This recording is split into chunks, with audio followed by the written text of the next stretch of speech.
gonna let this go live on Facebook as well, so we don't interrupt later. But then we can just do it immediate. I do not have permission to live stream. What is going on here? Albert, Dr. White, has the world ended yet? Yes. Yeah, this is a dream you're having, Albert. It's the same thing. We don't know what else to do, but continue talking about economics.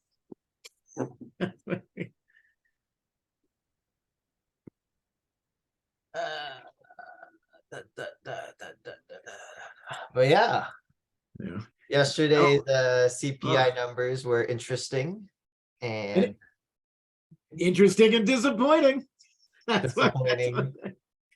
6.4 is not it does not and it's very interesting to see what the Fed does next. That's why the markets were like, oh, shenanigans. This could be bad. We have 6 people in the chat. Hello, everybody. Thank you for being on time. Welcome. Yeah. Honestly, Albert, I don't know why we don't push this back by like half an hour. 5 is when a lot of people get off work.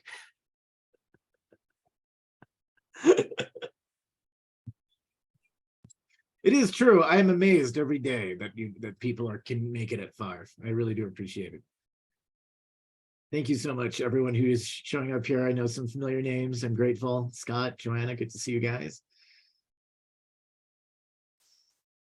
Failed to change panelist. I'm trying to give Albert panelist permissions. That's right. It is his list. I have no idea. I'm just gonna give allow to talk because that seems to work, not the other one. What's going on here? This is weird. Yeah, it says failed to promote to panelists. Error code 3 something something. Come Maybe on, because Zoom. I logged in as your name. Hold on. Albert, that's a really biting joke. Hey, Aaron, how you doing today? Oh, thank you, Scott. That's so nice. We're so glad to be here. Talk economics. Man, that's super cool. I'm going to log out and come back. Hold on. All right. There's so many layoffs, 120,000 now.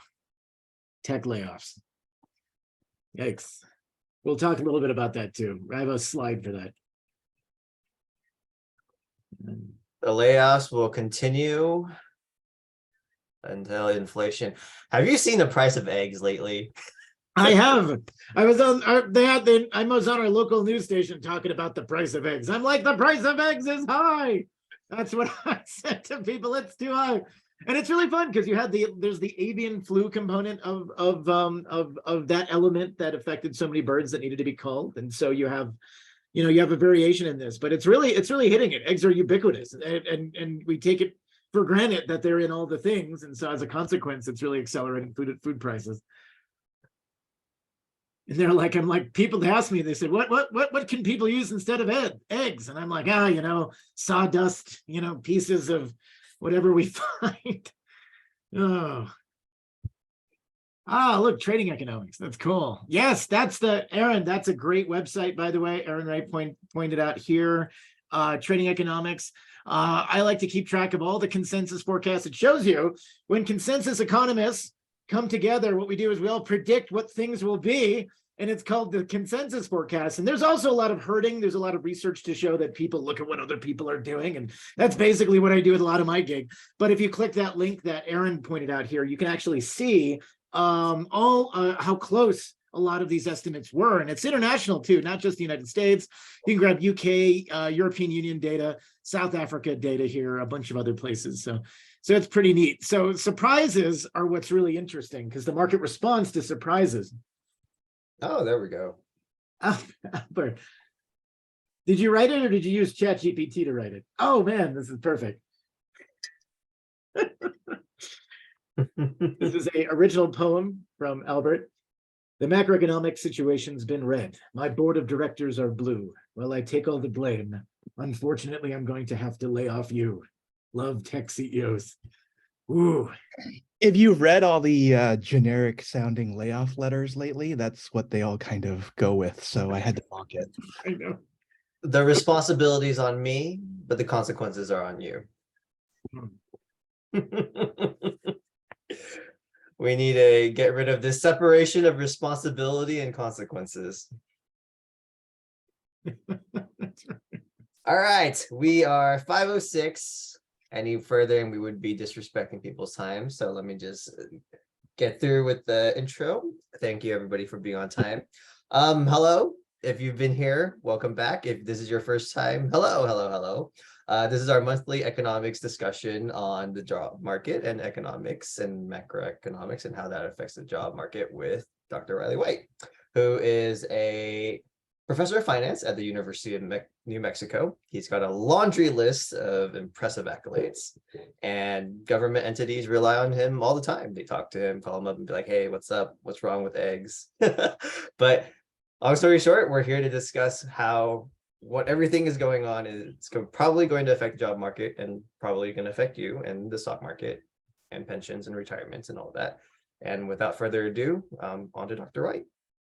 Thank you so much, Colin, and welcome. Good evening, San Francisco and San Jose, but not Atherton.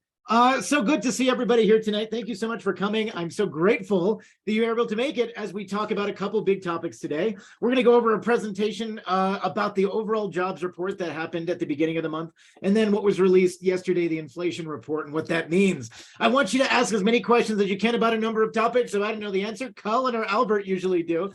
And as a consequence, keep me posted on any such shenanigans or anything else. Hope you're staying warm out there. Colin informs me it is a cold snap in the Bay Area. So, stay, stay mild. Much like, well, here's where we're going to start good. And then we're going to get into why things look the way they do.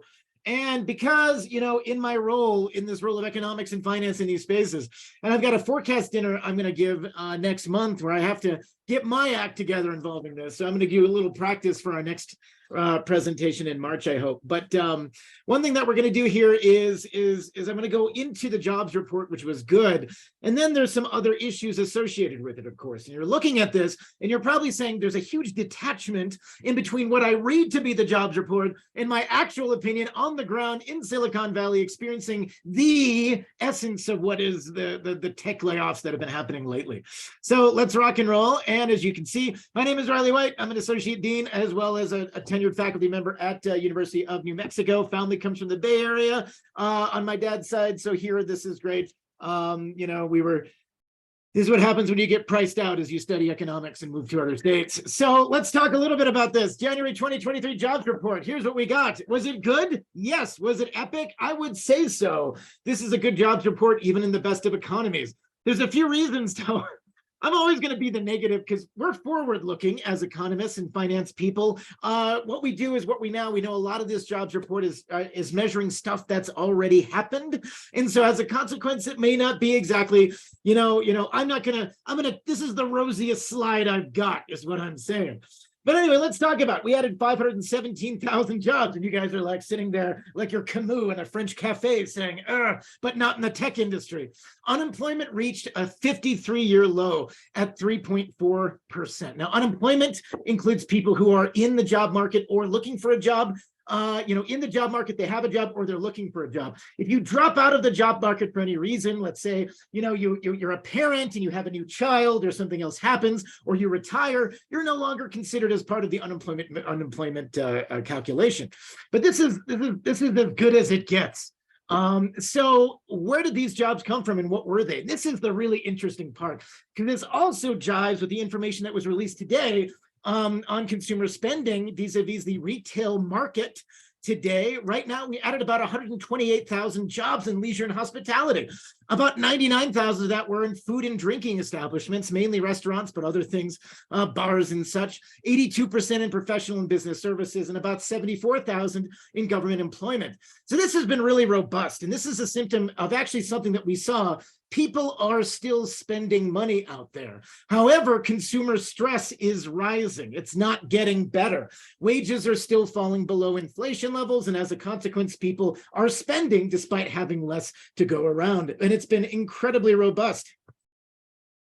This is really good. Oh man, this is great. Labor utilization, underutilization. Yes, of course. Can the host turn on subtitles? I'm going very fast, Shruti. I apologize. Yes, Colin. Can you put on subtitles, or I can quickly write things out on a piece of paper and put them under my face. I can do this old school. So, yes. If I can do something about that. I Thanks. think they're already on. Are they not, are they on? Yes, a participant has enabled closed captioning, so we're good. Okay, Participant. let me know if it's working. Thank you. I apologize. And the way with my particular, the particular enunciation level of my voice, I hope it translates well into this. So thank you for your patience. So I'm just very excited, and I like to talk very fast about a large number of economic data. So, all right, so Aaron points out, Aaron links us to this very interesting link. And what this link will show you is the different utilizations of unemployment. What we call the unemployment rate is actually something called U3. This is total employment as a percent of the civilian labor force. Aaron, I really do appreciate this. I'm glad that you can like step into this, and then I can just take your graphics and run with it. You're like, it's like I'm not paid for this, but if I was, you'd be a paid assistant. So U3, total unemployed, is about 3.4%. That is very good. It is the best in 53 years. The U system runs from U1 through U6. U1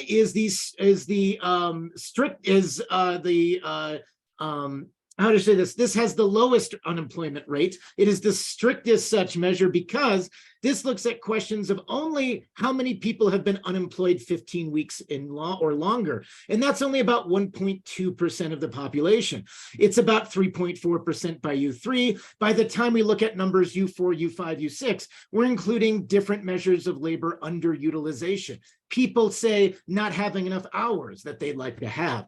And if we look at U6, which is the most inclusive element of unemployment, we include things like people who are marginally attached to the labor force, total employed part-time for economic reasons, and the percent of the civilian labor force plus all persons marginally attached to labor force.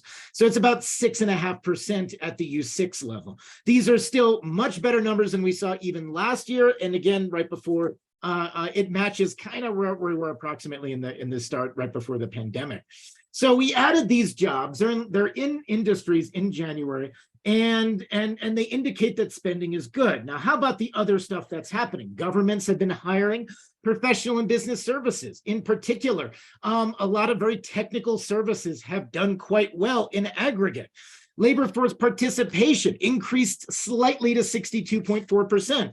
That is the amount of people who are within a certain age of the labor force who are actually working. Usually people come back into the labor market when they feel that times are good, and they move away from the labor market when times are bad. One tendency since the year 2000 is that our labor participation rate has actually gone down since the year 2000. It goes down in recessions because people retire, adverse circumstances happen, and then it takes a very, very long time to recover. Wage growth is interesting. Now, wage growth, one of the things that powers long-term inflation is the growth of wages. Are you being paid more money? Annualized, and this is not a inflation adjusted number. It was annualized at about 3.7% in January. That is not a very good number. That approximates, that would be fine if we didn't have an inflationary economy, but wage growth has been decelerating. The story of hope in this is that because of decelerating wage growth, this is likely to put less pressure on prices going forward and encourage a feedback to lower inflation. But the picture in inflation is notoriously murky. I like this. Aaron's just coming up with the things. I'm gonna be able to, there it is. Look at this, Aaron. I feel like, man, I don't know. I gotta ask, maybe we send you a gift card or something. Yes, look at the activity rate, age 25 to 54. And you see sort of a declining rate since for a long time. In this case, Aaron points out, this is males age 25 to 54. And people, in addition to things like retirement or going to school, people who drop out of labor force for other reasons, disability among them as well. So I'm not sharing the screen, Albert. I got to stick to this. I'll be flashing back in windows back and forth. I'm just talking about the windows that Aaron is throwing at me without actually sharing my screen, because I'm trying to focus. I'm going to keep focus on the presentation at hand, or else I'd be bouncing back and forth and there'd be screens everywhere. So anyway, so we added all these jobs. 80% of the working age population has a job, and we've gained about 2.7 million jobs since February 2020. Sunshine, rainbows, unicorns, right? Unless you actually pay attention to the news and look what's happening. So let's think about these things. So one of the things that's very interesting to note about this is we're seeing inflation decelerating faster than nominal wage growth. So in other words, again, a good thing about this is that inflation is going down faster than wage growth is going down. Now, wage growth is still going down. And we know that inflation is still higher than wage growth. And so you're losing a bit on this. But our nominal wage growth, or 3-month change, has actually outpaced the 3-month change on inflation, which is a good sign, even though if we look at a year's worth of numbers, that isn't true. So our hope is now we're starting to have a situation where people can catch up to their bottom line. And so this leads us to the following question, which becomes evident and important to discuss. Where is this so-called downturn, you say? Well, Riley, you've been telling us about a recession for a long time. I'm not feeling it. What's happening? And so I call this the good, the lag, and the ugly, and I'll explain why. So first, if I were to boil this down into our current situations into a few points that I want you to take away and discuss at your next water cooler presentation at some other location. Consumers continue to spend money. That is good. And they're spending money more than we thought they'd spend money. Why are they? The job market means people have jobs. They feel confident. They spend money. Now there's like a less than. What's the opposite of a silver lining? Like a negative, an anti-silver. What is the alchemist termitation? It's molybdenum. It's a molybdenum lining that suggests that consumers are actually in a position where they're spending, but also taking on more credit card debt and household debt. I'm going to go against the lead economist of the National Restaurant Association. I was reading his approach to this, and he's like, consumers are happy and jobs are good, and restaurants will continue raking in money all year. And my argument is basically, hold on. The other data we have, apart from student loans, which have been paused, of course, on interest rate payments, and some people have been able to catch up better on student loans, other forms of household debt, car loans, credit card loans, very expensive, often the most expensive for most people form of debt, revolving balances on this, and the number of people living paycheck to paycheck is now at a localized high in the last few years. And so this suggests that consumers are under stress. However, on the eve of past recessions, so you look around and everything is maybe you're in a park somewhere in Berkeley and there's a unicorn jumping by. You're looking and saying, what a great time it is to be in the market because things are going well.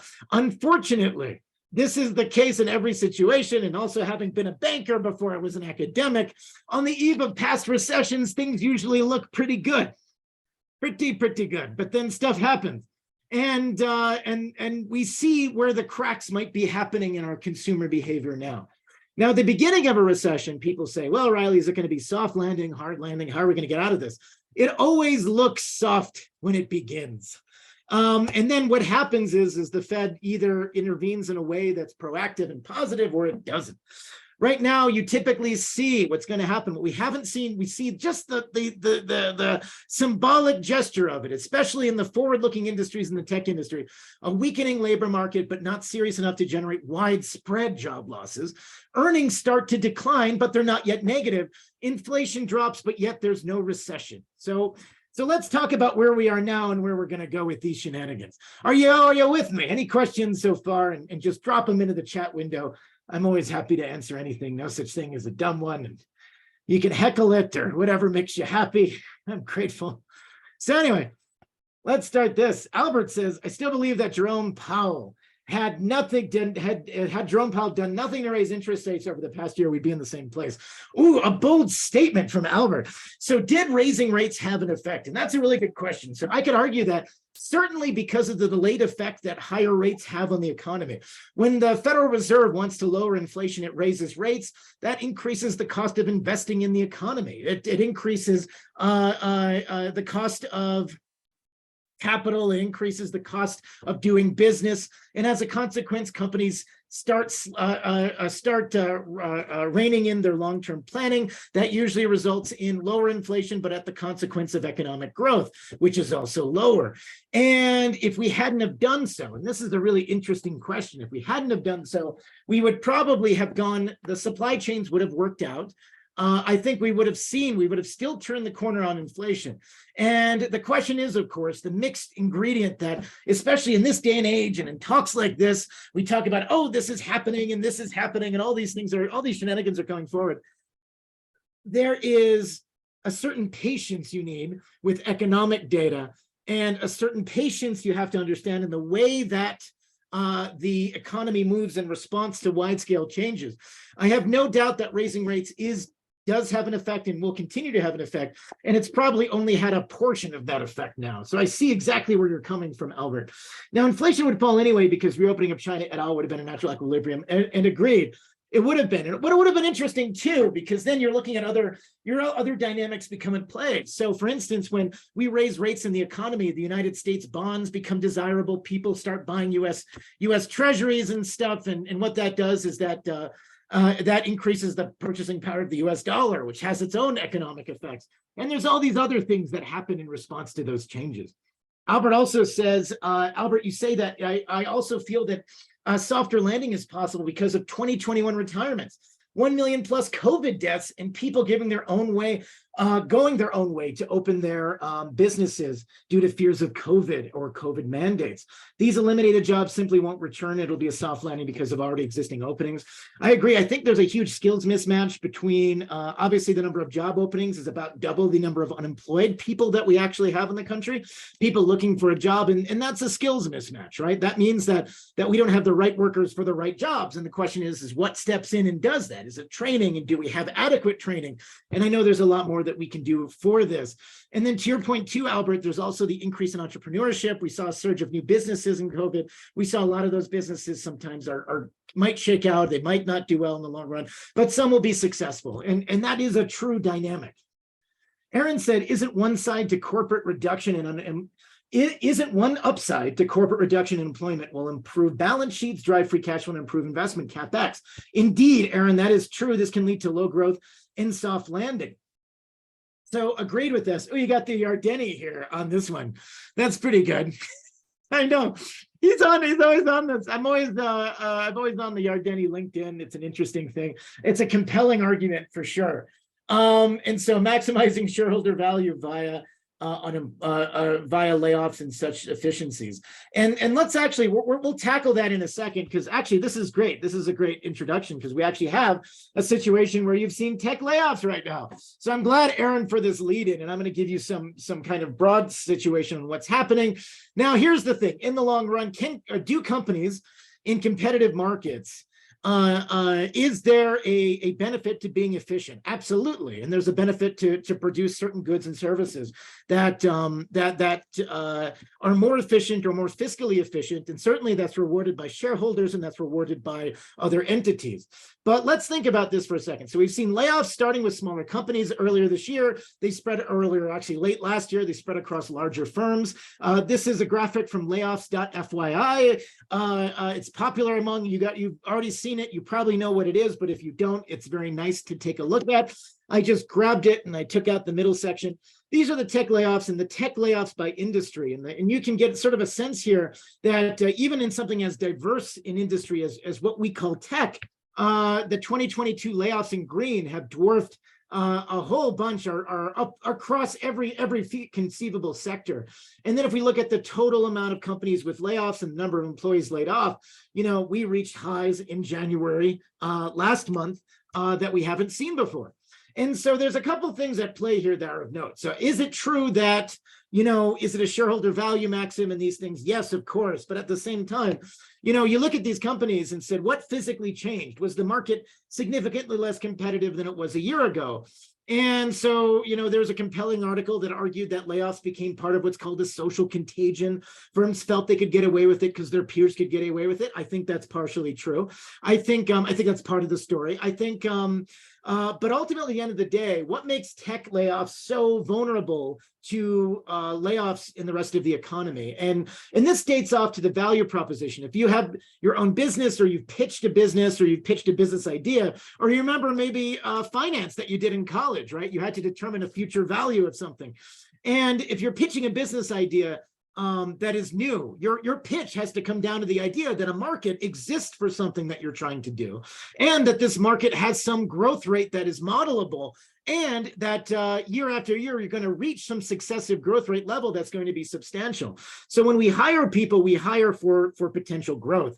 What's happened is the economic picture has changed, and it's gotten a lot less rosy across the picture. Were venture capital firms just overly optimistic about platforms? Probably a little bit, I would actually argue. And as a consequence, firms have had to adjust. When growth doesn't materialize, all the people that you're putting in those desks to do business for you that isn't there yet, but will be there in a month from now, suddenly seem like excess. And so you're seeing a lot of trimming that happened as a result of companies looking at questions around economic growth, economic uncertainty. And it is, in the tech case, you are a forward-looking phenomenon. You're not a steel mill where you have this sort of thing where you can model how you performed in the last 35 recessions. You are a forward-looking entity with a huge potential. Your size potential is dependent on your growth rate, not next year or the year after, but 10 years, 20 years in the future. And that collective increase is going to be based off of an economic prediction, a market prediction that might be false. So when you have to revise that down, that value goes away. And as a consequence, you might have to reduce your workforce. Is that a justification? Absolutely not. We know that when people are unemployed, adverse situations arise. There's a higher suicide risk. There's adverse behaviors that happen as a consequence of this. It adds stress and uncertainty in people's lives. And so that's a really good question. So I want to get back here. So Albert points out here, my problem is that these companies aren't making money. They're making plenty of money. They just aren't making the type of money that major activist shareholders like see Google, Salesforce. And Colin says, do shareholders view employees as liabilities? I mean, for some companies, I think that's interesting. Chris Hahn of TCI certainly thinks so, and that's a good link too. And Aaron points out the issue is that 2+ years of tech spending was brought forward during COVID. This is true, and hiring and demand ballooned while corp tech spending saturated IT, consumer tech. So when tech demand has come down to normal 2019 levels, there's a mismatch with real growth. Boom. So that is also part of the picture. In 2020, just go back for a second. What a ride we've been on in this bit. I feel like one of the privileges I've had to be able to speak to this audience here in the context of economics and doing this presentation. And despite you all being such an incredibly smart, intelligent, erudite, and interested crowd who'll spend their 5 p.m. time slot, hopefully you're at work or something and you have me on headphones and you're trying to talk to a coworker or do something else. But I'm grateful for your time. But one of the things that's been such a joy is that it has been an unprecedented market in the last few years. In 2020, we had double-digit employment in May across the country because of mass layoffs due to the COVID-19 pandemic. And then, as a consequence, we injected $5 trillion of stimulus spending. That forced supply chains unprepared for this, companies that already cut back, into distress, and it increased in a large way our economic growth, but at the same time, it came with inflation. And I think as we look at this, the consensus now among macroeconomists and other people in this realm is basically like, maybe we could have done with a little bit less stimulus and done it at least different ways so that we wouldn't have the same effects on it. It was almost an amazing, amazing surprise. So that's true. And so Albert says, so let's say we had another pandemic. Oh, God, I can't handle this. What else is there? We have, balloon aircraft and other things. Now there's going to be pandemics again, or something that would require us to go home. Would the better way to approach this have been incrementally higher and hope that existing employees could have taken on the significantly extra load? That's a very good question. What a good question that is. What do you think? So would it be better to approach this to incrementally higher and hope that existing employees could have taken on the significantly extra load? I would say partially. I think right now, because it's happened before, if it happened again, we would have a more systemic approach to this where we'd figure it out. And now we're all comfortable with working from home and computers and all that jazz. So I'm actually worried about the unanticipated, the things that are in my blind spot that could happen that we would fail to adjust to. What do you think, Albert or Colin, on that situation? I know I just had my spiel for the last, half hour, but what do you guys think? What was the question again? Albert's question. That's really good. Albert, you brought up a really good point. If we get another pandemic, how would we adjust differently? Do you think we'd be able to adjust differently by incrementally hiring and hoping that existing employees could have taken on the significantly extra load? So the question is specifically about HR. I I asked the second question. So my second question is this, is that, and this is not an economics question as much as an operational question, in that workforce planning seems to be a very important thing for a lot of companies. Yet, given all of that happened, nobody seemed to really bat an eye about it and strategically think about it in 2021 to 2022. And my question for all the chief human resources officers out there is why? I know the data probably seemed really skewed at the time, but even then, you don't think that like these massive upturns, I guess you could call maybe employment then tulip mania, they don't last forever. So there's a This is side good comments here. Yeah, go on, Colin. mildly like tangentially related, but I recently found out about how big companies like Google will explicitly hire certain individuals to prevent them from working for another company. And then they'll hire that individual to make that individual work on something that they don't think is important, because if they were to work for another company, they consider it threatening to their core business model. And I just wonder, like, does that ever happen, like on a large enough scale where we can see it affect macroeconomics? And when Google realizes, oh, our competitors are unlikely to hire in this economy, and we can now, get off on stop squatting on the employee we hired to make sure we keep our moat. Do you know what I'm talking about specifically, Dr. White? No, I see what you say. So moat, of course, those of you who are in the know, is the competitive advantage a corporation has over another company. And as they say in Warren Buffett's popular parlance, the bigger the moat, the more competitive advantage you have. It'd be very hard for us, for instance, to start another Amazon tomorrow because of Amazon's massive distribution network and all of those things, which is why, despite its layoffs, it has such an economic potential. But regarding your question, though, would people do that? I'm sure it's happened and continues to happen in certain ways. I know that, but the question is, though, in the same sense that people, even bound by contracts, have to exist in a free market state, the person in that role who has all of these talents has to simultaneously believe that they are performing work that's good. So it's almost a form of deception. And I know it's very, very hard, though, to work in an environment where your ideas don't actually result in constructive results. And that can be frustrating. So it seems like unless it was a really, really, they were really good at hiding this fact and making them do busy work and unimportant things and making it seem important, it's hard to gauge that with this. Or there's also, and I do believe there's a lot of employees who don't understand their true value. I love these questions that are throwing out here as well. And I want to kind of grab them here real quick, and I don't want to miss anybody, but like Aaron, you brought up a really good point. Issue is in business throwing off huge free cash flows, not investing in higher growth, expansion in the markets, all that stuff. You bring up share buybacks. That's true. In the early 90s, we actually wrote in my field, we wrote a paper about this. Buybacks can sometimes result in higher prices. But since that time, the evidence has not been very conclusive on this. And actually, it's gone the other way. People are spending a large amount of money to buy stock off the market. And what that does is if there's less stock floating around, that should increase the price. But what has happened is the investors are wise to this. And it's not really a substantial market driver. And it's a waste, ultimately, of money that you could invest to generate, say, new products, services, other things. And Scott says, I suspect the mentality was wait and see until the remote office workspace dynamics stabilize further. Yes. Variants, additional public health emergencies. That's true, too. And Aaron says nobody's doing workforce planning and don't until there's a stable operating environment, because there's never really one. Oh, man, killed by Google. Colin, I'm afraid to click that link. Aaron says it's a staple inflation, low growth, low external shocks. My POV is second half 24 it starts. You're actually, that's really interesting. Low stable growth. I like that optimistic projection, Aaron. That's pretty good. And I think to get to stable inflation, it will be correct. The question is will we overshoot it from the federal intervention question? That's what concerns me.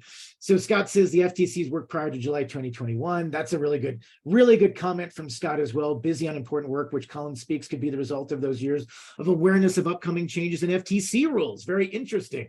Fair. Guys, you guys are thank you so much for your participation on this. You guys have great perspectives on this.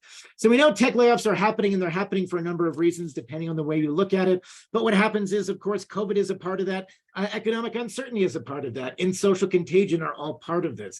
And the thing is, it's not going away. But what is happening? Why aren't we in a recession now, Riley? Didn't you talk about this last fall? And I don't know if there's anyone no one watched it back then. Well, it was one of those things, if you were back there and looked at it and you were a regular, you know I've been talking about the potential for a recession. And what happens is typically is when rates rise, that puts more pressure on consumers, which we are seeing, and consumers cut back their spending. And we haven't really seen that yet. We are seeing signs of consumer stress. But I took this chart. I looked at the Federal Reserve economic data, and I looked at the relationship between the federal savings rate, and I benchmarked this at 100 in January 1959, and the advanced retail sales rate. And I just put this on the same chart. So I just want to show the relative difference in time in these two things. So the blue line is how much people save. The red line is how much people spend in retail. And since 2020 or so, as you know, we have this situation where we're spending a lot less, but we're spending a lot more, but we're saving a lot less. And our savings rate right now is about 3% of our paychecks. That is the lowest that we actually have seen in the last, well, it's a little bit higher than where we were, but it's still near the lowest that we've seen in the last 30 years, which is fascinating that people are they're spending so much money, not surprisingly, because stuff is so expensive and unable to save, but that makes them more vulnerable for economic downturns. And when we think about what was released just today, the Advanced Monthly Retail Trade Survey you read about, I'm assuming you all read about the Retail Trade Survey reports. Didn't you get the homework assignment I sent? I feel, I realize I'm like, you guys are smart, but you all have lives. But one of the things is on this is that you have this, in January, we actually hit it out of the park, and people bought cars, people bought general merchandise, people bought other stuff, and they went and shopped in restaurants in ways that we don't normally see in January. And I know last January we were talking about the Omicron variant, and we're still in that COVID mindset. So it's very interesting. Yeah, I know, Aaron. Aaron says if the federal discount rate's at 5.5 for at least a year, that should be enough to get inflation down to sub 3. I think that's true if they can hold it. And I like that. Look at that massive dry powder. There's a finance guy. I waited for that statement. This is good. Albert says if we go into recession, are all bets off? So instead of spending time with humans, we read retail sales numbers. So Albert says if we go into recession, are all bets off? So I think consumer spending and the recession are innately related.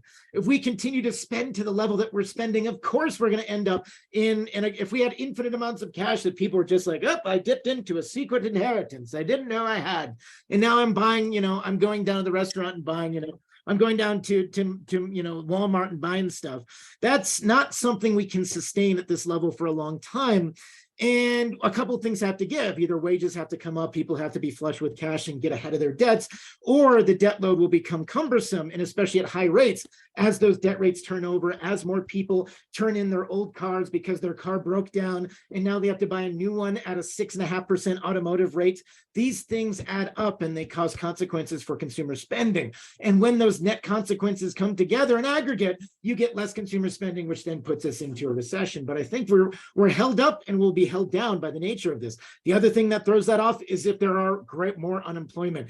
If we have layoffs that aren't just limited to the tech sector, but are actually massive, and not massive, it could be, I would say a 0.5% increase in unemployment rate would be enough to jog enough consumers to a level that would have an effect on consumer spending. Oh, man. By the way, The Economist brought back its Big Mac Index. I love Big Mac Index to go around the world to figure out where you can do this. And if you click that link, that actually might be a link. Actually, Albert, I'm so glad you took us down this path. This is one of the favorite things I like to show my students when I teach my EMBAs and my executive MBAs. So you get the sense of what currencies are overvalued and undervalued based on this. And maybe let me screw around with my screen share here, and we'll go into this window. This is a link that Albert pointed out. So when we talk about the Big Mac Index, and The Economist is it's a wonderfully snarky index that I love to follow. I love to read it. It's a very fun thing that keeps you sort of aware of global affairs. But it's interesting. I'm a subscriber to their newsletter, dear sir. Oh, very good. That's exactly. I want to see you write one of the letters to the editor, Albert, and point out. So when you look at these things, it's very nice because what it does is compare a global commodity across different countries, in this case, the Big Mac. So it looks at what the equivalent price of a Big Mac, say, is in the United States. It's about $5.36. And then we look at what it is in other countries. So right now, a Big Mac costs about 6.7 Swiss francs. And if we look at the actual exchange rate, this implies that the Swiss franc is 35% overvalued. That seems pretty pricey. Meanwhile, in Egypt, a Big Mac costs about 55. Is it Egyptian pounds? Yes. The implied exchange rate is 10.26 and the actual exchange rate is 30. So right now you can buy a Big Mac in Egypt for the equivalent of $2. And then what you could do is think about this. This is an arbitrage opportunity. You rent some kind of very cheap watercraft. You fill it up in the port of Alexandria in Egypt with Big Macs, and then you bring it across the Mediterranean, sell those Big Macs in Switzerland, pocket the difference. Oh, what a delightful world this lives in. And just hope nobody gets ill, but one of the situations. So it's a really cool way to look at the prices. And as you see here, the US dollar is particularly on the overvalued side. There's a statement, there's nothing. We always assume that in the long run, everything washes out. It's very hard to maintain an overvalued currency forever. However, Norway's been overvalued. They're a net oil exporter. And as a consequence, the krone is overvalued in such a way that they've been overvalued for a very, very long time. So you can be this way for years and years. Yes, Scott, the sea salt spray on those Big Macs is extra and free. Get this guy a job in marketing. I love it. So yeah, that's right. Aaron says there could, the exogenous shock concern, tactical nuke at China, all those systemic events could happen, and with certain likelihood, and then that would also force the global economy into a recession, no doubt. So this is very cool. So you're looking at a $5 trillion plus shock. A massive recession, yes, Aaron, I agree. I think it's possible for us to hit a low one with a consumer spending correction. But again, that requires people to, I mean, that's the same thing. People would have to lose their jobs, et cetera. But, I'm always a little bit nervous, and that's the good part. And I want always to be wrong about the perception of recessions. So we're spending money, things are happening, all those things. And so I also want to point out, we go back, recessions are usually preceded by really low unemployment. So here's a bunch of data for you from 1948 to today that looks at the unemployment rate trough that's prior to the start of the recession. And so, right now we're at 3.4%. That's pretty good. That's right where we were back in May 1969. Absolutely. And when we hit the month of recession, about 6 months later after that, unemployment rate was still about 3.5% in 1969. And we were entering a recession. And usually the unemployment needed to start what's called a recession isn't a lot. I put it at 0.5% nowadays. I think in the instance of a couple instances like January to February 2020, I would actually argue that the 2020 recession really didn't start until afterwards. I think that's a little bit of a misnomer. But usually it's about, if we go to the 07, 2000, 89 recessions, it's a 0.5% increase in unemployment. And usually we look at the number of months from trough to the recession start. Usually right now we hit a low, but it ranges from 1 month to 16 months. So within a year or so, typically, in most circumstances. So unemployment is really good, but a year from now, it might be a little worse. And so that's the interesting situation. Oh man, all this good stuff happening in the comments here. Oh yeah, shallow recession would only last 2 quarters max. I agree with you, that's true. Albert says, unless our economies become wholly independent, then we can point consumer spending at these other countries and say, do you really want to try that? That's true. Consumer spending in a global economic sense, the fact that we are interconnected is a source of peace when it's used adequately. Yeah, deployed one in and around Ukraine. That is the biggest risk geopolitically, is what's happening in the Russian invasion of Ukraine, and et cetera, et cetera. And it's a vastly complex situation. And I'm sympathetic, obviously, to this. And I know my mother is very opinionated. She's Eastern European. So you have these sort of things, and it becomes a very, very significant economic risk if this is if this comes to any fruition in a big way. Because that would involve, or potentially involve, a lot of countries in that conflict, economically, politically, or militarily, and it's unclear what exactly that would be. So that's a concern. So okay, so we know that good times precede a recession, true, and that makes sense. Wait until bread goes up. That's true, Albert. There's actually an interesting tale about this. I was actually talking with one of my friends at the in a government role in a high-ranking position in the state I live in about the price of wheat. And the question was, why have wheat prices come down, even though, you know, we still have an ongoing war in these situations? And what's interesting, when wheat prices shot up because Ukraine produces so much wheat, when wheat prices shot up globally in response to the Russian-Ukrainian war, it was quickly met with increased production across the board. We saw Russia start, their export market actually blossomed substantially. We saw other countries blossom in their export markets as well that filled in this niche. And so economics sort of worked in aggregate, although a lot of it was coincidental because there was favorable weather conditions in other places that happened and improved harvests across the world. Why can't we do the same with eggs and chickens? That's a really why? Well, they take a little bit of time to raise. I mean, that's true. Wheat takes time to raise and other things. Why can't we import restrictions? That's a complex question. That's a great question. Costco must be taking huge loss now on those $4.99 rotisserie chickens too. I know they kept the hot dog at $1.50 and now the rotisserie chicken. Don't take away my rotisserie chicken. That's the true symbol of the economy, is when you rotate, you know, your meals. You have a hot dog and then it's a rotisserie chicken and a hot dog. I'm always for it. Try never spend more money than you have to. Finance rule number one. Aaron says it's not the cost of commodities, it's a geopolitical risk that would crash financial markets. That's true. Debt markets, long-term structure instruments, this whole debt ceiling thing is also another thing that could throw us off of it. But all of that's true. All of that's true. So what does raising interest rates do? And so I'm going to actually point you to a working paper by Bauer and Swanson. That is, they actually write together a bunch of NBER working papers and published papers that are really, really interesting, that deal with a lot of macroeconomic factors. But this is kind of the sum of their findings and a lot of their data, which is out there right now. When the Fed increases rates, you get lower inflation, but you also get lower production, and unemployment goes up a little bit. And so as a consequence, this is typically what we see and typically what we end up doing. So I think the unemployment rate is that lagging thing that's missing from this picture. And it's very interesting to see when that will change, if at all. Now, consumers as a whole, so almost 2/3 of consumers are living paycheck to paycheck right now. You saw this news come out, and especially, and this is the really interesting part, half of people making $100,000 or more. So this is fascinating. This is a really good question too on there too. So this is a really fascinating issue about how people, even in a situation where you have a job and you feel like you're doing well, because of their increase in prices of goods, other things, cost, rent, shelter, all of those things put together, you're in a situation now where you can just go paycheck to paycheck. Now, this results in, inevitably, as we look forward, changes in the way that we manage our household expenses. There's only a certain amount of debt. A lot of times we might cut back. We're going to be careful about budgeting. And that indicates some concern for me as we go forward. Rainbow has an open question here.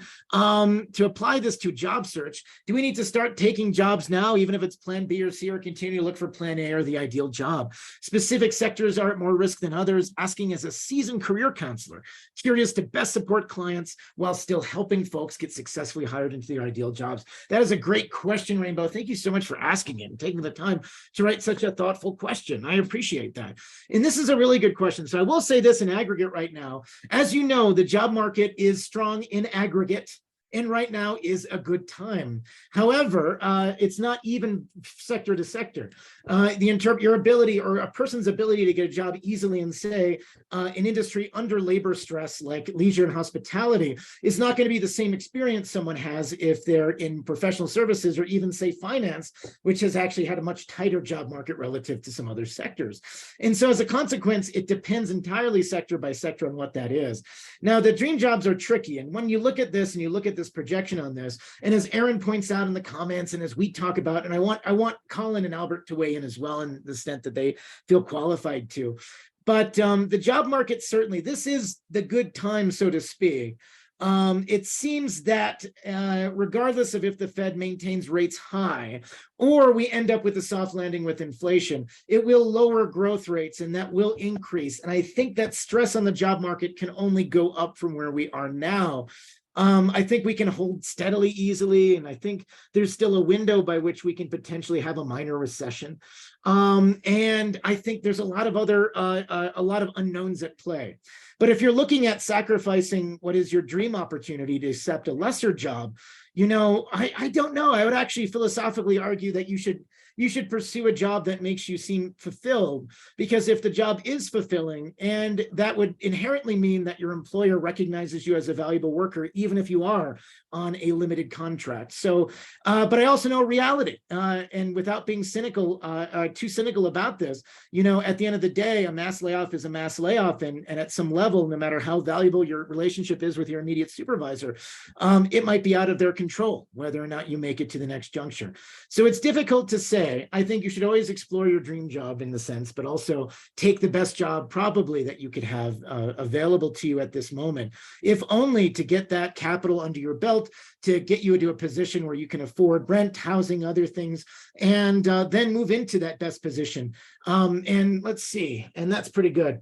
Yeah, Aaron, Aaron says take the best job from the best company, balance sheet. Wages are important, but not as important as being stable over the next 2 or 3 years. That's true. That is true. But again, I understand also having jobs that destroy you from the inside out, and you're looking at difficult situations and you're like, I don't know if I can take another day, and those type of jobs, I think you should leave. But it's true. And there's no guarantees too through layoffs. Yeah, there's a lot going on. My answer to the question is just, it depends on what you're searching for. Oh, by the way, this is not financial advice. No, it's not. None of this is not financial advice. I don't assume any liabilities for just, giving my opinion. But, consider everybody's circumstances are different. Everyone's carrying different, lifestyles, different dependencies, different levels of debt, different risk tolerances. Your healthcare might be more expensive because of pre-existing conditions and all that good stuff.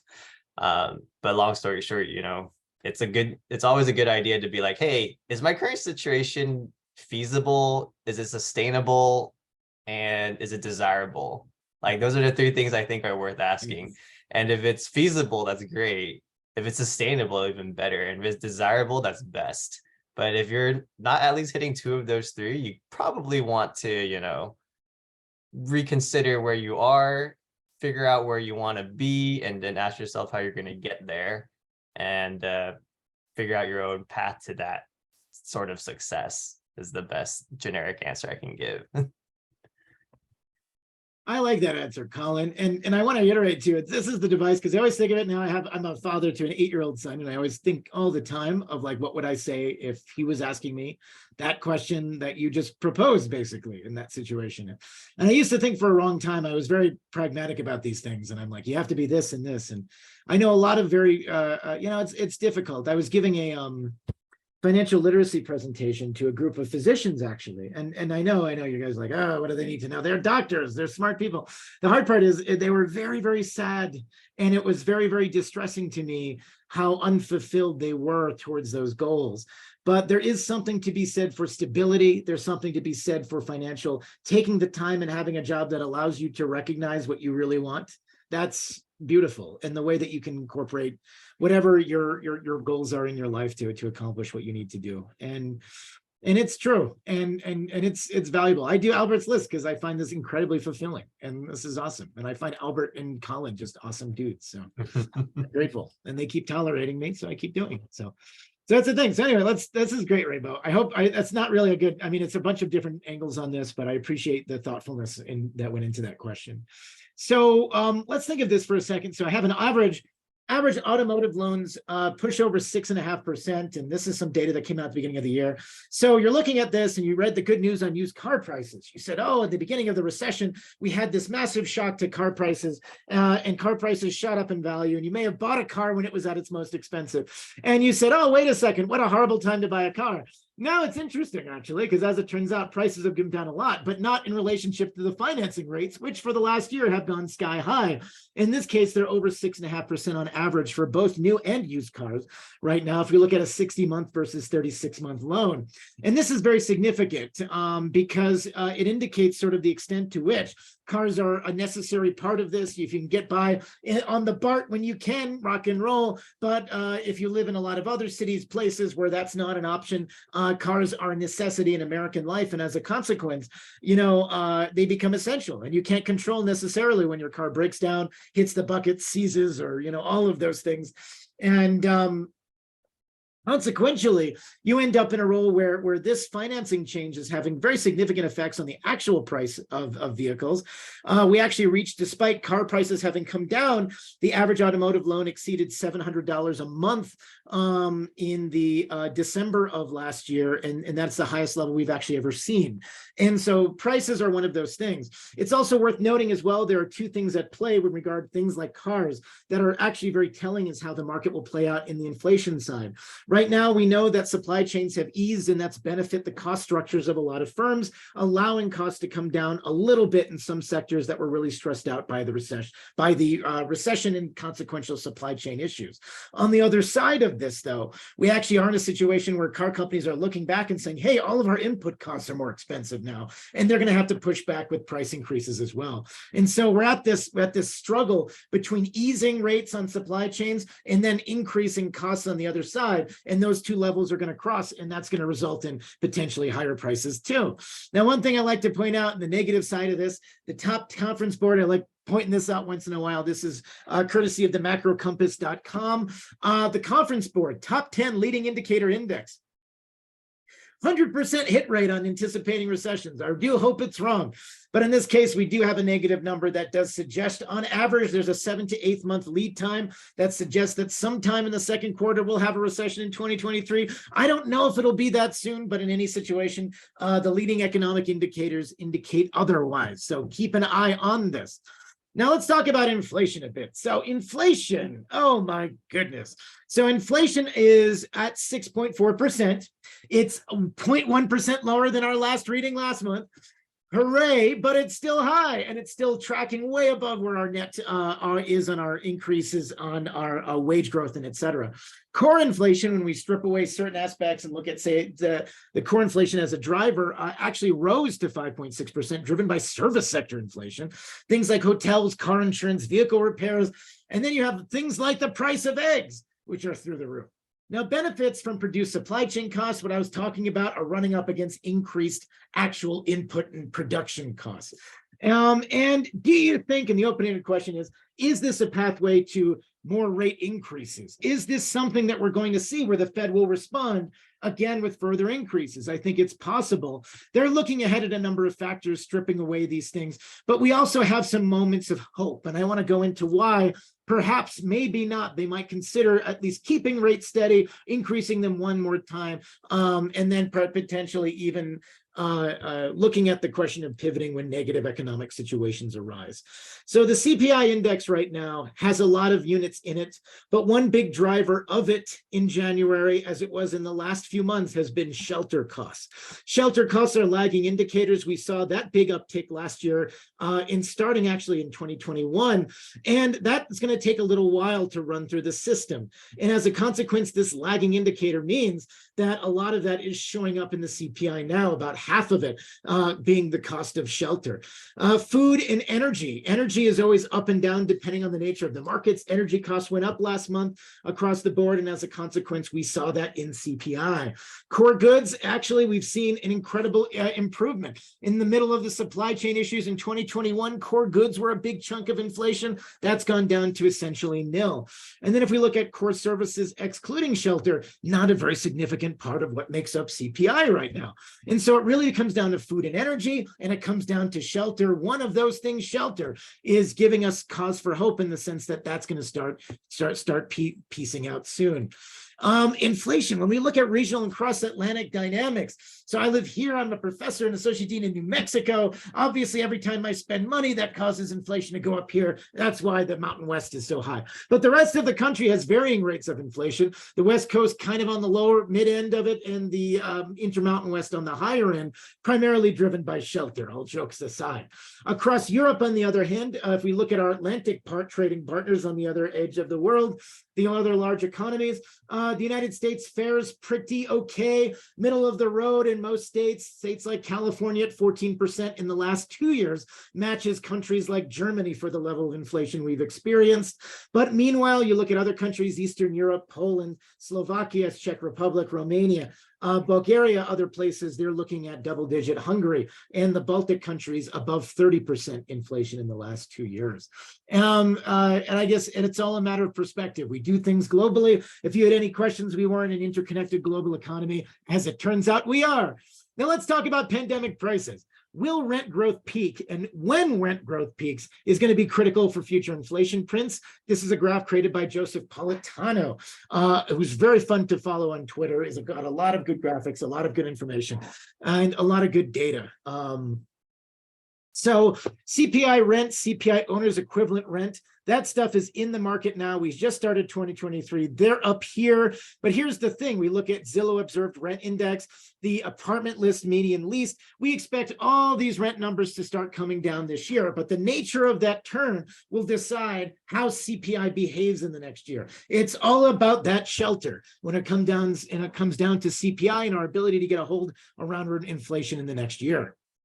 So people always ask in the market, they say, oh, this is the ongoing question. I got a CFA forecast dinner tomorrow to go to. And the question is, has the market bottomed out? So here's the thing. People always talk about this and they say, well, you know, Riley, last year we had a bad year for the market. It won't repeat itself and all these things. But see, here's the thing. The S&P bottoms out after, not before a recession starts. And so as a consequence, I can't say, oh, this is the first time that we've actually bottomed out before a recession. I suspect we're in for a rough ride, regardless of if we have a soft landing or not, merely because the market is just going to be processing a lot of information, and historical precedent suggests that the markets do quite badly at the beginning and the first year of a recession. Now, this is interesting too. The market's saying that the Fed is actually going to end up cutting rates this year. That is interesting. This has been the most fascinating chart to me because we think about it this way. Let's look at how the bond market is pricing things. This is from the Bloomberg terminal, how it looks and what's priced in and the implied overnight rate and number of hikes and cuts. Notice that the implied policy rate increases through the middle half of the year, and then it starts going down, and it goes down quite substantially. And by the beginning of 2024, we're now down over 0.5% from where it would potentially hit this summer.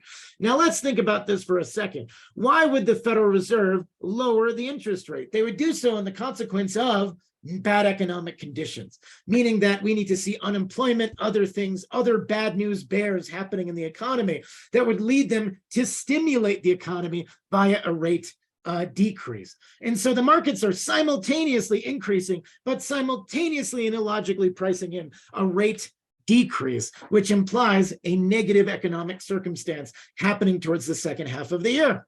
So that's what it is. And then we look at this and you might say, well, Riley, I know that, what is the time frame between the last rate hike and the first rate cut? Fed can pivot pretty quickly. And you're absolutely right. When the Fed starts pivoting, when they raise rates and they notice that there's negative economic situations or negative economic consequences, then they start lowering. It happens between 2 and 15 months after they reach peak levels. And I want to come back in 2007, I was a normal human being with a normal 9-to-5 job instead of academia, working in banking. And I was looking at that yield curve and looking at the increase in yields, and things still felt pretty good in the beginning parts of 2007 and late 2006 when rates were really high and the economy was doing well. And so that's why I'm a little bit negative, is I have enough ongoing memory about how these things play out. Interesting. Now, across the board, I want you to look at, and here's, I'm going to dive in quickly. One thing we're looking for here is, I got this, and I know I get a lot of anonymous emails. that I'm like, Riley, you're not paying enough attention to Sunnyvale. And so I added both of them this time around. Here is the breakdown from the Bureau of Labor Statistics. Oh, thank you so much, Venkata. I appreciate you talking about these levels. I appreciate all the good words. Thank you so much. Shout out to you. Thank you so much. San Francisco, San Jose. So let's look at this. Let's break it down into the Bay Area. See, we got the north and we got the south half of the Bay Area. So what's floating, what's cooking? So here's the thing about this. So the BLS surveys at the metropolitan level are incomplete. I mean, they're not as good always as the national level surveys. There's reasons for this, among other things. But right now, we have a situation where you look at the 120,000 tech layoffs, other things in aggregate, and asking yourselves, well, these must be showing up in these numbers.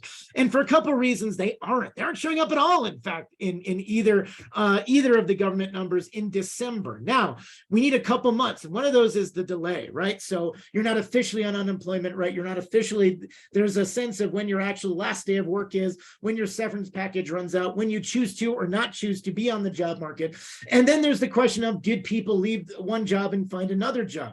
And I'm actually going to defer that question into the word on the street that Albert's been feeling and Colin's been feeling in the Bay Area. But right now, stuff looks really good. Unemployment rates 2.4 in San Francisco, 2.1% San Jose. In the meanwhile, you're looking across the board. This is a pretty solid market. Even if we focus on the information sector alone, which itself makes up about 148,000 jobs in the Bay Area, and proportionately more jobs, about 12.5% of the workforce in about 12%, I'm sorry, of the workforce in San Jose, you're looking at a very steady numbers here, about 116,000. I suspect that we'll start seeing some of this be reflected in the job markets in first or second quarter this year, but it will highly depend on the nature of our people taking jobs in other parts of the economy, other sectors, or doing something else.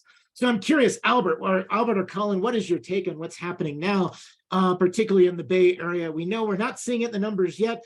Things look hunky-dory, and you're near, like the rest of the country, 50-year lows in unemployment. So I will defer to your expertise. I mean, it's less expertise, as more anecdotal evidence. But I'm just digesting the numbers just really quickly. At a glance, the one I work in is, I guess, tech adjacent. I work in cybersecurity, and tech is information, right? So this is actually surprising.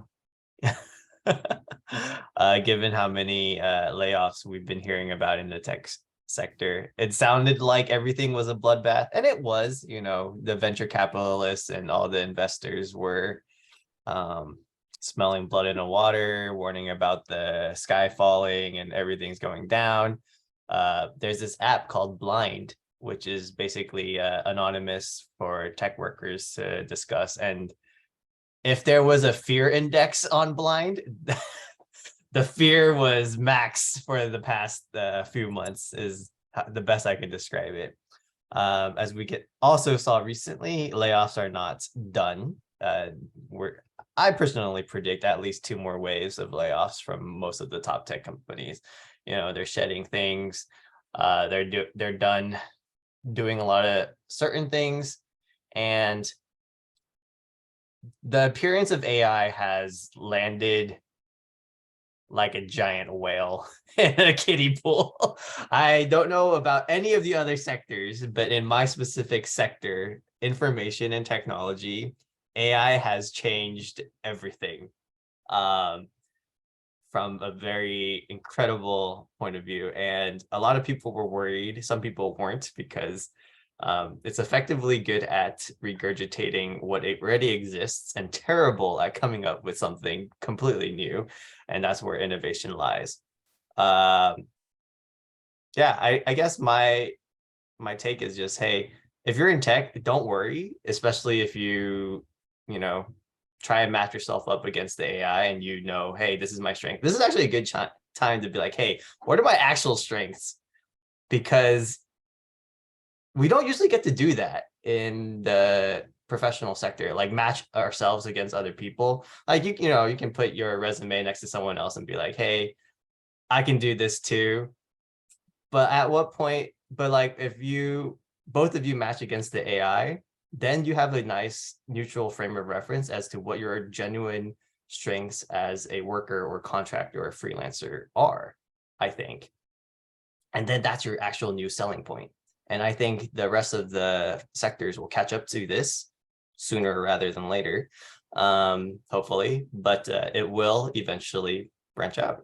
What are your thoughts, Dr. White or Albert?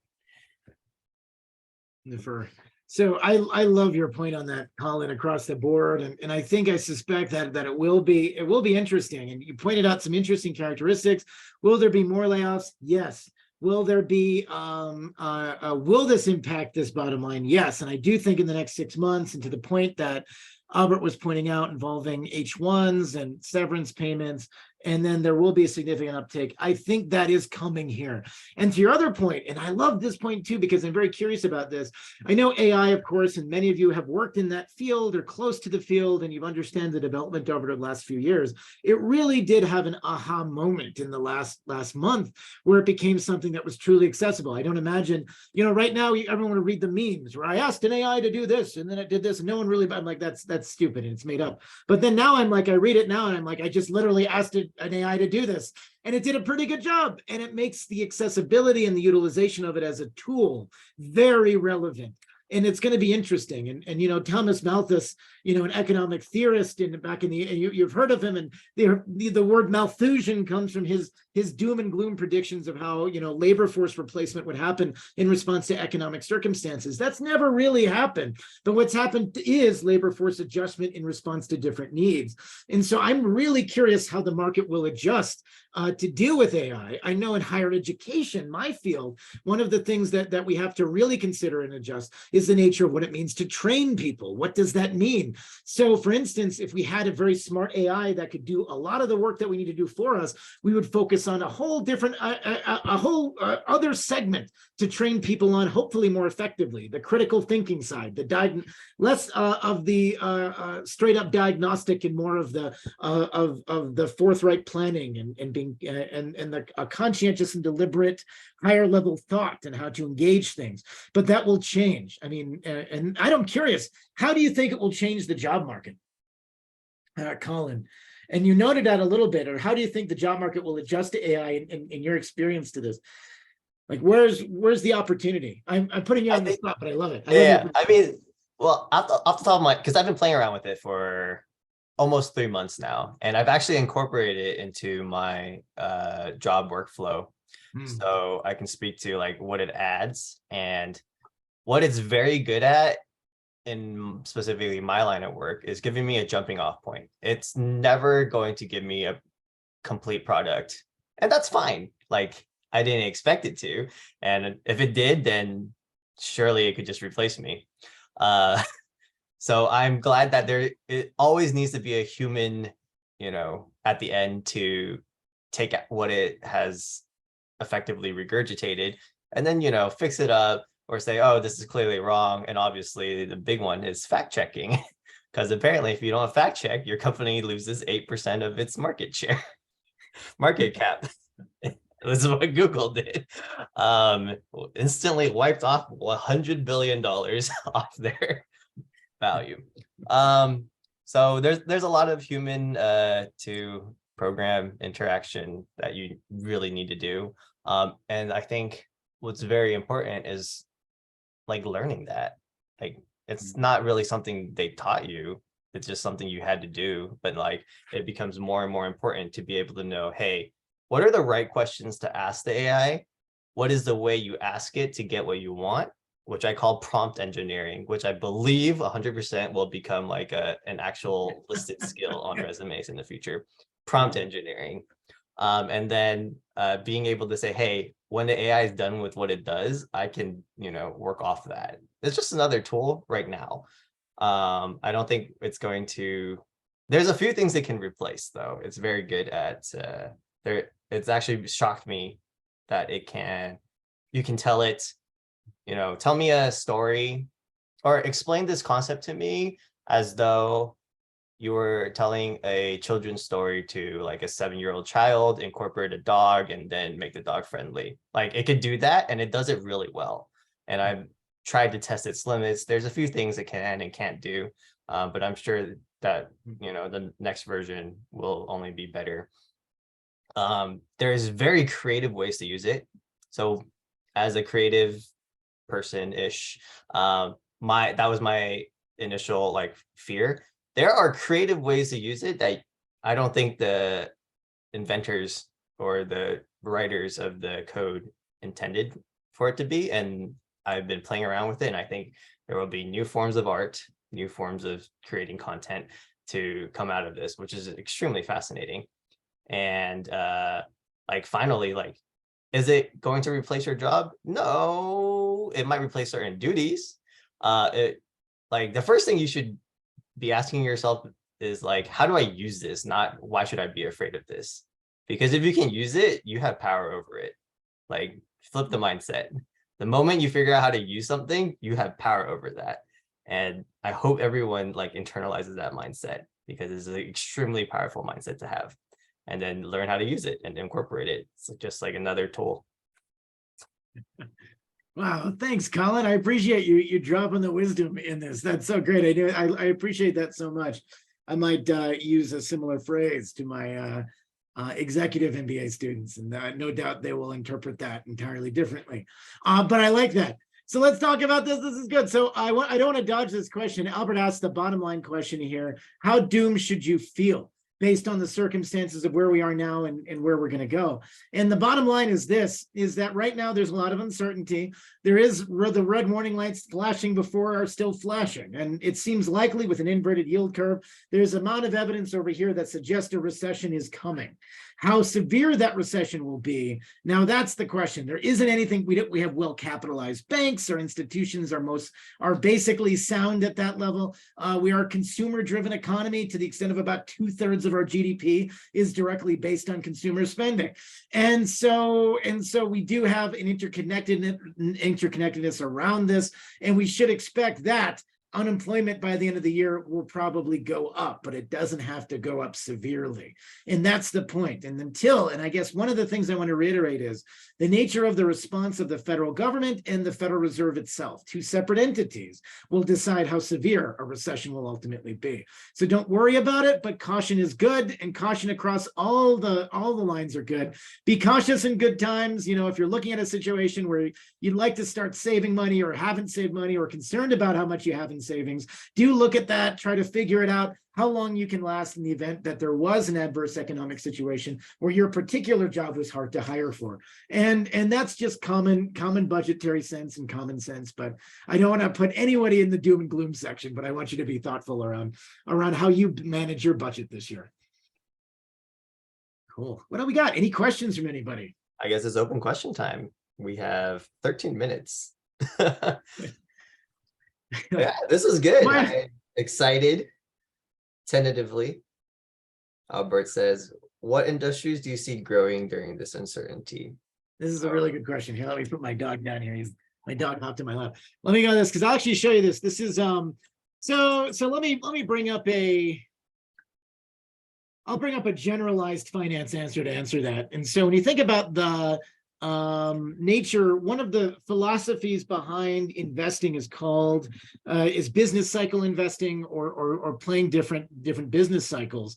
And one idea is that at certain economic situations, some sectors do better in the economy than others. And I'm going to bring it up here. Let's see here. We got these values here. I'm going to grab a little information from Fidelity here about what happens in adverse situations. Here it is. So I'm going to see if I can blow this up a bit and share the screen. And I'm not advocating for this particularly. This has kind of a mixed rep with regard to, thank you for the nice words, Aaron, too. I really do appreciate that.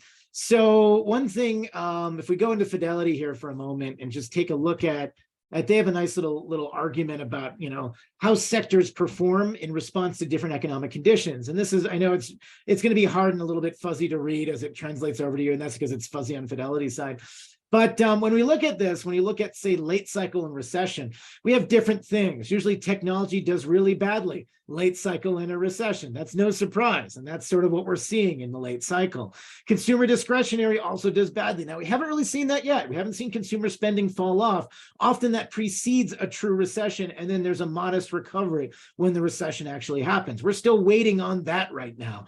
But things right now, like real estate's been okay, consumer staples, we've been behaving like a late sector economy.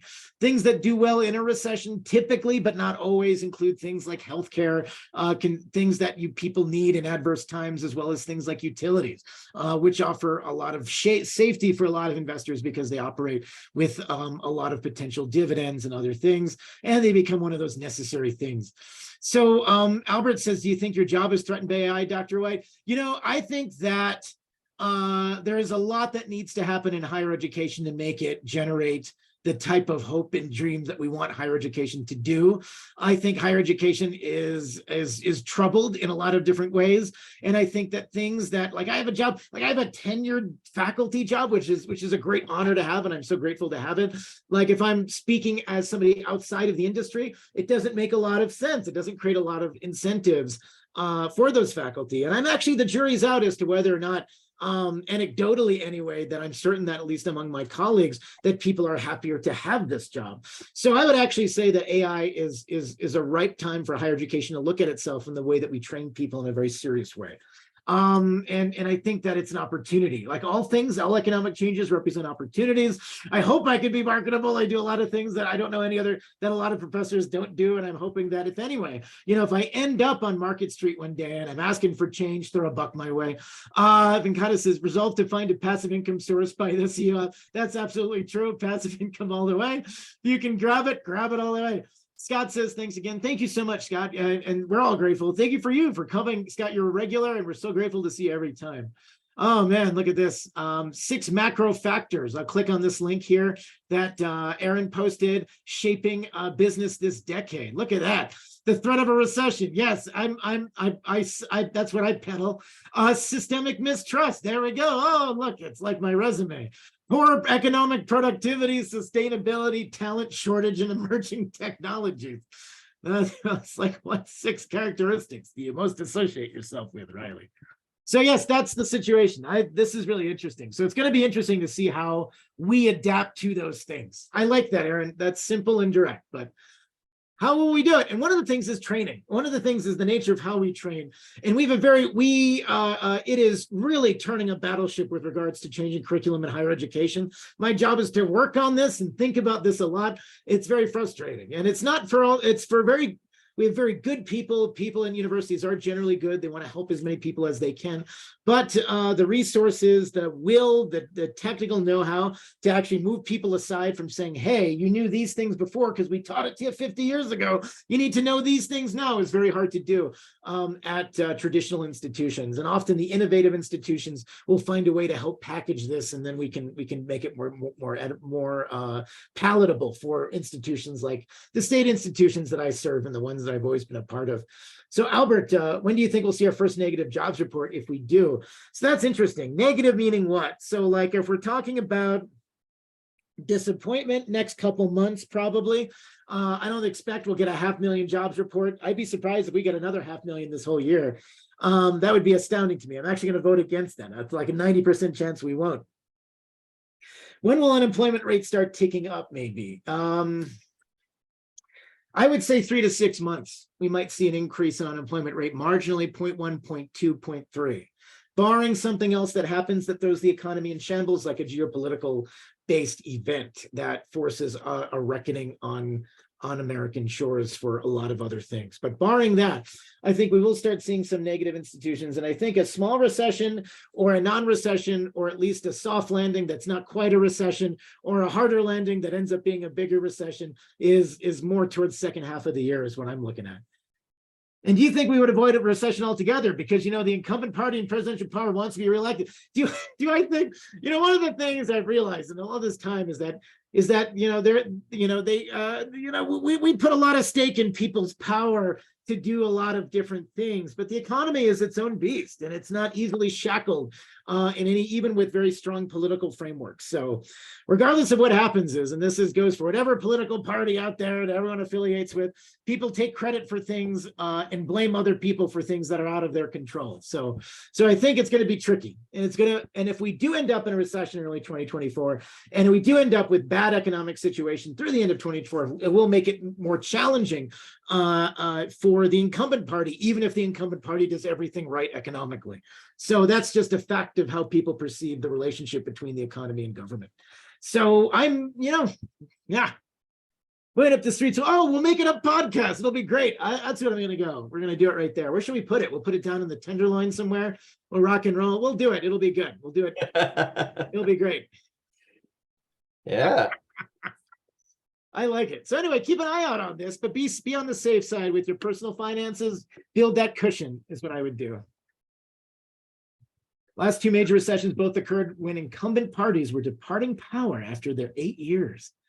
Dun, dun, dun. So you're saying that do we have 4 more years of good economic growth, Albert?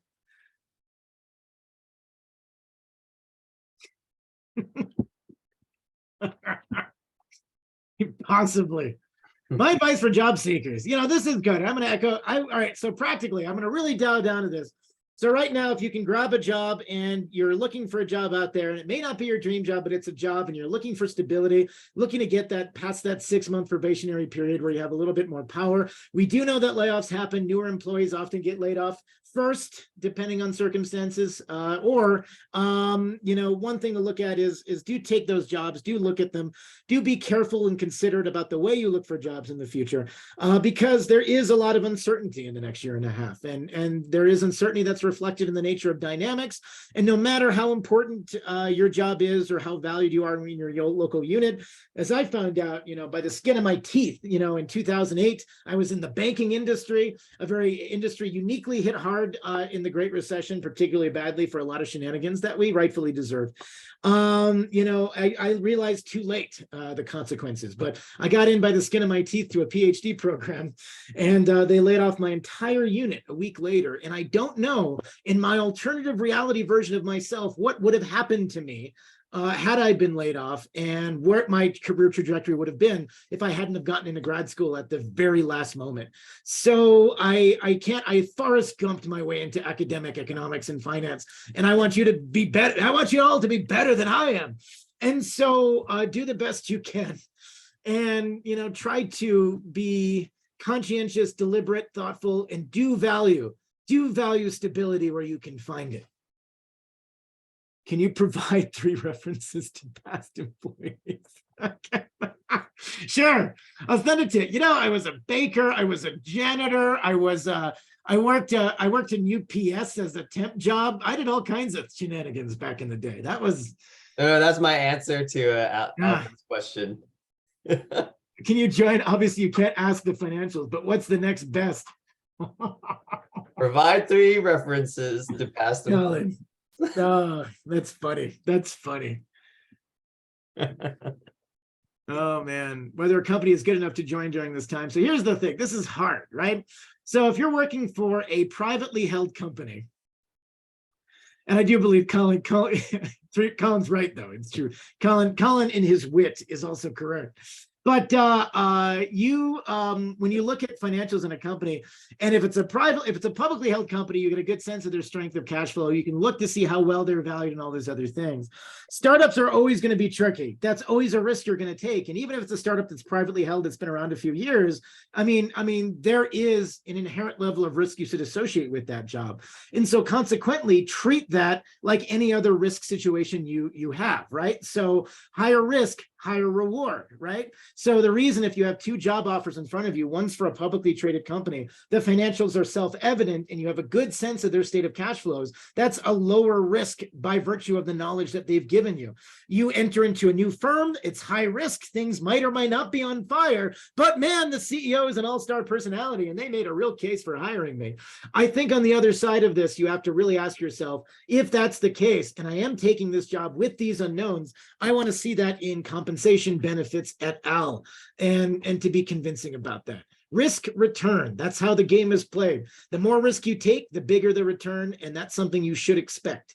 So if you take a personal risk on this, you better be gambling for a really high reward. Yep. Can confirm.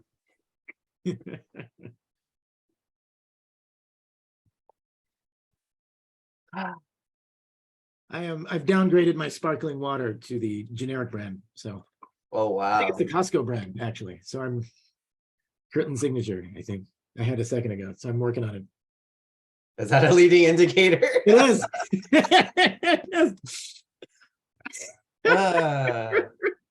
Is that at What's least the cheapest sparkling water you got? That's what I say every time I enter a grocery store. And they're like, there's this guy again. Why is he still here? Why is he? I don't know if there's going to be any more questions, but we are at our time. So thank you everybody for coming, joining, and laughing with us. I hope this proved to be very informative, very fun, and helped you feel, I don't want to say better prepared, but like you have a better understanding of what the current economic situation is and where it might be going.